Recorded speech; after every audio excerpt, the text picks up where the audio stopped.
বেলজিয়ামে বিয়ার সংস্কৃতি বিশ্বজুড়ে সুপরিচিত। অসংখ্য ঐতিহ্যবাহী পাব, শত ধরনের বিয়ার, অনন্য পরিবেশের কারণে প্রতি বছর হাজারো পর্যটক দেশটিতে ভিড় জমান। তবে দেশটির একটি জনপ্রিয় বারে বিয়ার পান করতে গেলে মানতে হয় এক ব্যতিক্রমী নিয়ম। জামানত হিসেবে জমা রাখতে হয় নিজের জুতো। বেলজিয়ামে ঘেন শহরের বিখ্যাত ডুলে গ্রিয়েট বাড়ি এই অভিনব নিয়ম দীর্ঘদিন ধরেই চালু রয়েছে। বাড়তিতে পরিবেশিত কিছু বিশেষ বিয়ার আসে দৃষ্টিনন্দন ও ব্যয়বহুল কাচের গ্লাসে। এসব গ্লাসের মধ্যে কিছু একটার মূল্য প্রায় 50 ইউরো পর্যন্ত হতে পারে। কিন্তু স্মারক হিসেবে গ্লাস নিয়ে যাওয়ার প্রবণতা বেড়ে যাওয়ার পর বার কর্তৃপক্ষ বড় ধরনের ক্ষতির মুখে পড়ে।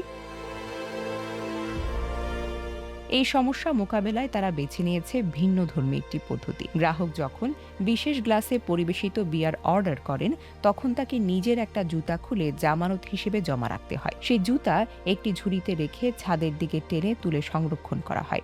বিয়ার পান শেষ করে গ্লাস অক্ষত অবস্থায় ফেরত দিলে গ্রাহকও নিজের জুতা ফিরে পান। বিশ্বের বিভিন্ন বারে গ্লাস চুরি ঠেকাতে ইলেকট্রনিক অ্যান্টি থেফট ট্যাগ সহ নানা প্রযুক্তি ব্যবহার করা হলেও ডুলে গ্রিয়েটের এই অভিনব পদ্ধতি সবচাইতে বেশি আলোচনায় এসেছে।